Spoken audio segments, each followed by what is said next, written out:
দাঁড়িপাল্লা আপনারা চিনেন? দাঁড়িপাল্লাও এখানে ইলেকশন করতেছে। তো সুতরাং আপনাদের এই নির্বাচনে আপনাদেরকে ধানের শীষ আর দাঁড়িপাল্লার মধ্যে বেছে নিতে হবে, তাই তো ভাই নাকি? এখন সামনে আমাদের ভোট আসছে ভাই, নির্বাচন।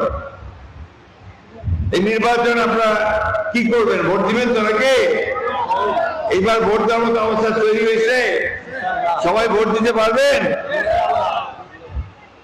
মার্কা কয়টার সামনে এবার? মার্কা একটা, দেখতেছেন ধানের শীষ নাকি?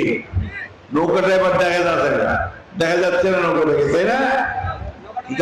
আরেকটা দেখা যায়, সেটা হচ্ছে আপনার দাঁড়িপাল্লা। দাঁড়িপাল্লা আপনারা চিনেন? দাঁড়িপাল্লাও এখানে ইলেকশন করতেছে। তো সুতরাং আপনাদের এই নির্বাচনে আপনাদেরকে ধানের শীষ আর দাঁড়িপাল্লার মধ্যে বেছে নিতে হবে, তাই তো ভাই নাকি? আমার ভোট আমি দেবো, যাকে খুশি তাকে দেবো, তাই না?